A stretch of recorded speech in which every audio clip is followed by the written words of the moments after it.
is quite dated, and 2, the engine is rather noisy, but for all the right reasons. So I'm sitting here with my mate Miggz, and Miggz, we're in the Shinigami, which is a bit of a nickname that you've given to this cab here. You want to tell us a little bit more about what we're driving in at the moment? This is a 1986 Toyota Corolla coupe. Originally started off life as an AE85 with a 1500 carb auto. If I'm not mistaken now, I mean, we know that there's an AE86 and that's just so massive in pop culture. What is the AE85 about? The AE85 was pretty much your domestic, everyday, low-spec Corolla. So, okay, so it wasn't the high GT Apex, Sprinter. No, it was never ever the racing version. It was more the family version, go to church on a Sunday type thing. Okay, so that explains why it had the 1.5 motor and the auto box. It's got things like a sunroof, electric sunroof, electric mirrors, aircon, power steering, softer suspension. So it's a quite high spec. Yes. Okay, but it's making noises now because you've pretty much converted this into an 86 spec now. Tell us what you've done to it. Yeah, so it's the full AE85 to AE86 conversion. So we've done the T50 split box manual. Yeah. Done the 4AGE motor swap, which but you didn't go the 16 valve route though, did you? No, because initial D. We need the 20 valve, we need the open throttles, we need to hear it. And that's exactly why this one is as loud as what it is because we're sitting, listen to that, with open throttles. Big exposed open throttles, there's no airbox on it. You went with full-blown trumpets on this conversion. 75mm trumpets. 75mm trumpets on it. So this is still a work in progress, the way I'm led to believe, and that you're not quite 100% content with the current state of the motor and current state of the tune. What's up with that? Currently I'm not getting enough fuel. Fuel lines are too small. And that's because you came from a carb motor. So we just thought maybe it would work, but clearly it didn't. So at the moment we can only rev it to 4,000. Which is sort of where the VVTi and all that and these 20 valve motors really come to life now, isn't it? Yeah, it's sort of 4 it actually starts coming like 5,000, 5.5. Okay. And you actually start feeling your VTEC. Yeah. The variable valve timing on it. Yes. Because the 20 valve, of course, is the motor that you were getting in the, it was the E12, I think it was, E11? AE101, AE111, or something like that. 10s and 11s. Yeah. The 10s and 11s, the RSI and the RXI, they were running the 20 valve, more affectionately and commonly known and colloquially known as the black top and the silver top. So this is essentially a silver top motor. So it's 43mm throttles on it. Yes, Not the big 45s. No. It's a bit overkill actually because this vehicle doesn't weigh much. What do you estimate it to weigh now? 840 kilograms. 840 kilograms. That is the weight of like a little Suzuki Swift or a Suzuki Ignis. That's a little budget car. And this car is nigh on 30 years old. Yeah. But I suppose that's why these cars were so popular in motorsport. No, that's it. It's lightweight, rear-wheel drive. That's exactly it. Stiff body, able to just throw it into every corner and just get out of it. And I really do love it. I mean, I cut my teeth on 80s vehicles, and you just take a look at the seat pattern and the door cards and everything, and it is this tweed sort of covering, and it is so 80s.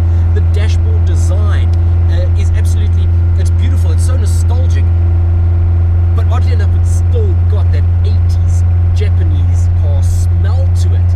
It's unmistakable. I don't know if it's the glue or the plastics that they used, The rubber somewhere along the line, or the fact that they're a little leaky. You can hear a little bit of air around. But I mean, that's always been with Toyota in the 90s and downwards. So I mean, that's it. But it was quality for the day. Yeah, 100%. But compared to how we've progressed in the last, let's call it 30 years, there's leaps and bounds that have been made. But this car just has, and it's a bit of an Alfa Romeo thing, I think, is this car's got so much character, and it's character that you're not going to find in a new Corolla or a new Etios. It feels so much more appliance-like, and admittedly at the time this felt appliance-like, but this car just oozes character, and it's an iconic car, and you're taking it to that iconic status. Initial D, Takumi status. Takumi status. Yeah. So are you content with the way that things have gone down with this conversion and this build so far?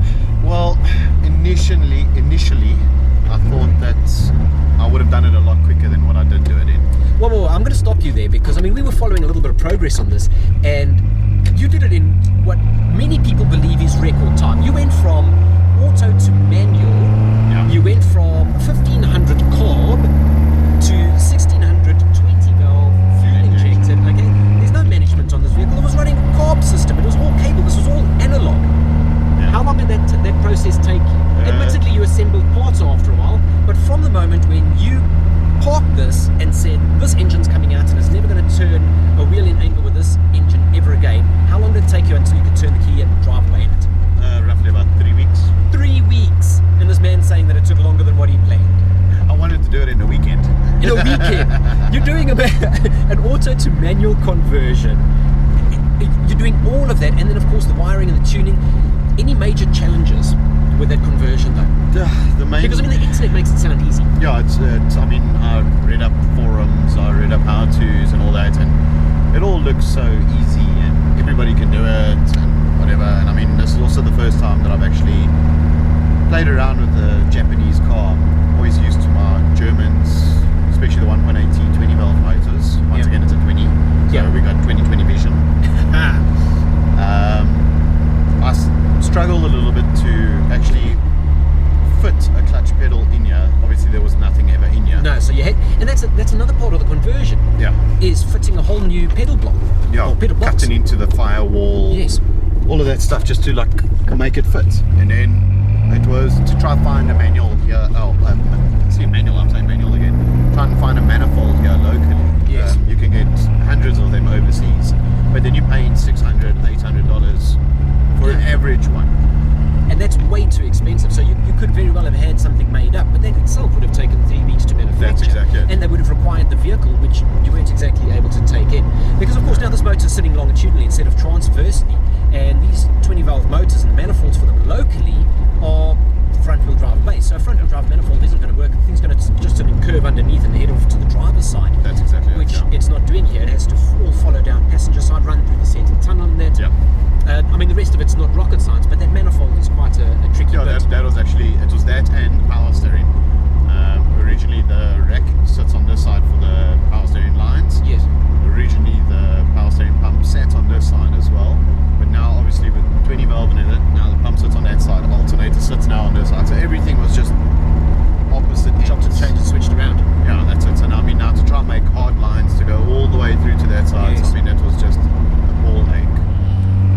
Alright, so here, let's give this a bit of a bash. I'll tell you what, initial startup, despite the fact that this is running a aftermarket standalone management system, is actually surprisingly crisp and surprisingly good. So not a particularly difficult motor to run. Either that or the tuning is absolutely spot on. So, but you haven't really done much tuning of it. You've pretty much just gone in there with basic settings sorted out, average fueling. You haven't gone down into each and every load site and checked. Everything is still batch fire. It's pretty much just get it driving, get it going, don't splutter, start every single time, no issues. Well, I'll tell you what, you got that start down pat, because this is really, and it's driving surprisingly good.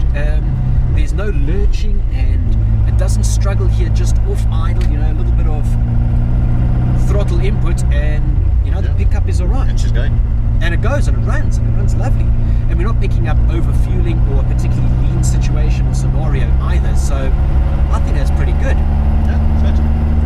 I'll tell you what, I'm one for 90s Japanese sports cars. But I have to admit that there are a handful of those 80s Japanese sports cars, and this is one of them that just really sort of tickles my fancy. And yes, the AE86 is one of those. That and 240Z or 260Z, 280Z.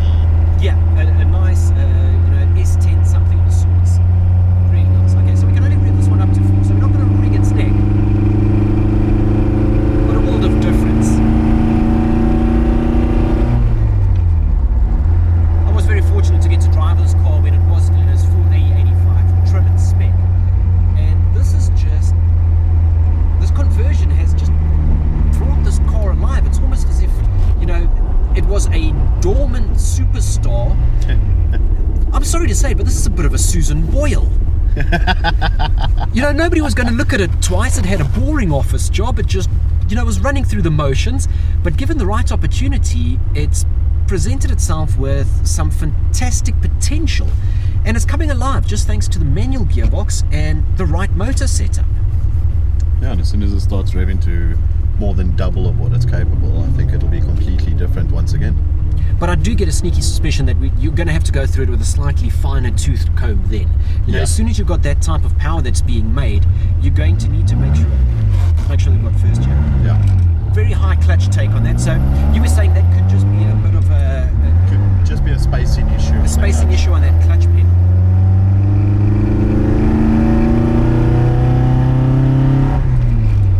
And it is nice and noisy, nice and loud, but it's the open throttles. Because you're hearing the induction, you're not hearing the exhaust, you're hearing the induction here.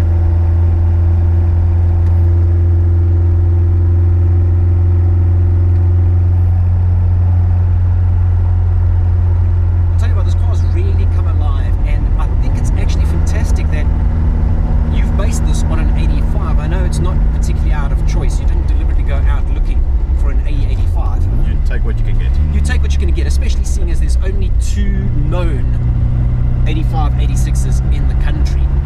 This is a model that was never sold locally. You took what you could get and you're making the most of it. But I think that there's something beautiful that has happened here by doing that. You've taken a vehicle that had great amounts of comfort, it had nice light steering, it had, you know, the aircon. Okay, the aircon's gone now, but that's not the end of the world. Yeah, You got some of the creature comforts that wouldn't ordinarily have been present on the 86, the sportier model, and you've somehow managed to wake this up to be 86 in terms of performance, or at least it will be when you're done with it. Yes, yeah, 100%. But you managed to retain a little bit of that conformity and that normality from an AE85, a daily driven luxury version of what is an iconic sports car. Something we can still drive to Cape Town with and not kill ourselves. Yeah, or want to kill yourself after you've been driving it. Pretty much. So no, this is a fantastic little vehicle, and I cannot wait until you've got this thing firing on all cylinders, so to speak, revving all the way up there. If it sounds beautiful here at 4,000 RPM, what is it going to sound like at 9, 10? Like a Hiroshima screamer. Hiroshima screamer. All right, well, stay tuned. We're going to be bringing you a full video. This is actually only a teaser video, as long as what it is. This is just a little teaser video. And we're going to park this one up for the night, and we'll bring you a full video on it in not too long, I hope. No, about a month. About a month.